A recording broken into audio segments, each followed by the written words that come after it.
और पहलगाम हमले पर इस वक्त एक बहुत बड़ी खबर आ रही है। एनआईए के सूत्रों के हवाले से ये बड़ी खबर कि कई खच्चर वाले इस वक्त रडार पर हैं। पूछताछ के बाद कुछ संदिग्धों को हिरासत में भी लिया गया है। अभी तक 1500 से 2000 खच्चर वालों से पूछताछ हो चुकी है। एनआईए सूत्रों के मुताबिक लगातार 8 दिनों से पूछताछ में एंट्री और एग्जिट पॉइंट समझने की कोशिश की जा रही है। तो कुल मिलाकर एनआईए की रडार पर अब वो खच्चर वाले हैं और उन्हीं से पूछताछ की जा रही है। सूत्रों के हवाले से यह बड़ा अपडेट मिल रहा है, जहां एनआईए की जांच पहलगाम हमले पर तेज हो चुकी है और अब संदिग्ध खच्चर वाले इस जांच के दायरे में शामिल हो गए हैं, जिनसे लगातार पूछताछ की जा रही है। 8 दिनों में लगातार एंट्री और एग्जिट पॉइंट को समझने की कोशिश की जा रही है। 1500 से 2000 खच्चर वालों से पूछताछ अभी तक एनआईए की टीम कर चुकी है और अभी भी लगातार ये कार्रवाई जारी है। तो एनआईए जो लगातार इस पूरे मामले पर कार्रवाई कर रही है, अब पूछताछ में रडार पर हैं खच्चर वाले।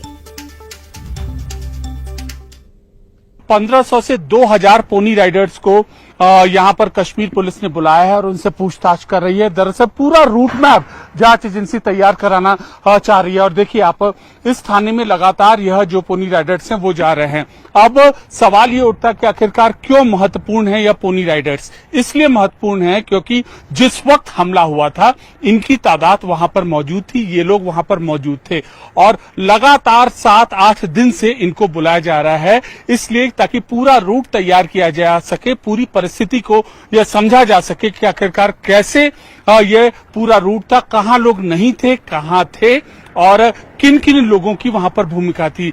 दरअसल इस पहलगाम आतंकी हमले में बड़े ओवरग्राउंड नेटवर्क की भूमिका यहां पर सामने आई है और उसके बाद इन पोनी राइडर्स के ऊपर सबसे ज्यादा यहां पर ध्यान दिया गया है, यानी कि जो खच्चर चलाते और लोगों को पहाड़ी रास्ते तक पहुंचाते। और कई पोनी राइडर्स को लगातार इस तरीके से पहलगाम पुलिस स्टेशन में बुलाया जा रहा है। स्थानीय पुलिस, एनआईए, यह इन लोगों से बात कर रही है। भैया एक सुन लीजिए, कुछ लोग बात कर रहे हैं, कुछ नहीं कर रहे हैं। ये पूछताछ बहुत अहम होगी क्योंकि इन राइडर्स को, इन लोगों को, इन खच्चर चलाने वाले लोगों को यहाँ की परिस्थिति का पता होता है कि आखिरकार क्या रास्ता है, कौन आते हैं, कौन नहीं आते हैं। और बार बार बुला के इनसे पूछने का मतलब यही कि सारी परिस्थितियों को समझना और जो शक के आधार पर जो ओवरग्राउंड वर्कर हैं उन पर जल्द से जल्द तक पहुंचना। कैमरा पर्सन राकेश नेगी के साथ अमित पांडे, पहलगाम, न्यूज़ 18 इंडिया। तो पहलगाम हमले की जांच कर रही एनआईए की शुरुआती जांच रिपोर्ट में पाकिस्तान समर्थित आतंकी संगठन लश्कर-ए-तैयबा, आईएसआई और पाकिस्तानी सेना की साजिश का खुलासा हुआ है। रिपोर्ट के हिसाब से यह हमला पाकिस्तान की सुनियोजित साजिश का हिस्सा था। एनआईए के डायरेक्टर जनरल के नेतृत्व में तैयार इस जांच रिपोर्ट को गृह मंत्रालय को सौंपने की तैयारी की जा रही है।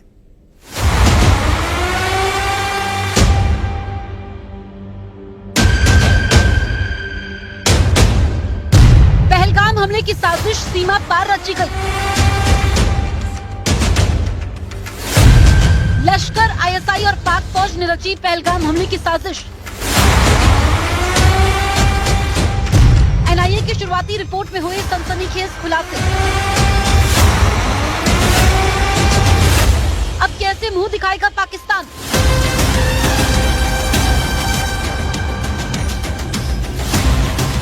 जम्मू कश्मीर के पहलगाम में हुए आतंकी हमले की जांच कर रही नेशनल इन्वेस्टिगेशन एजेंसी यानी एनआईए की शुरुआती जांच रिपोर्ट सामने आ गई है। इस रिपोर्ट में पाकिस्तानी आतंकी संगठन लश्कर-ए-तैयबा, आईएसआई और पाकिस्तानी सेना की साजिश के पुख्ता सबूत मिले हैं। एनआईए की रिपोर्ट को जल्दी गृह मंत्रालय को सौंपा जाएगा।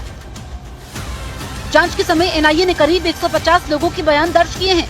साथ ही 3D मैपिंग और रिक्रिएशन की शुरुआती रिपोर्ट भी इस जांच का हिस्सा है। एनआईए की प्रारंभिक रिपोर्ट में इस बात का जिक्र है कि बकायदा आईएसआई और लश्कर में पूरा एक गठबंधन बन चुका था, जिसके जरिए आतंकियों की एक नई फौज तैयार हो रही थी और उन्हें ट्रेनिंग दे रहे थे आईएसआई और पाकिस्तानी सेना के नुमाइंदे। रूट क्या है और उनको हथियारों की ट्रेनिंग कैसे दी जाए। रिपोर्ट में यह भी सामने आया कि आतंकवादियों का सीधा संपर्क पाकिस्तान के कब्जे वाले कश्मीर में बैठे उनके हैंडलर्स से था। एनआईए ने इस हमले में ओवरग्राउंड वर्कर्स की अहम भूमिका का भी जिक्र किया है।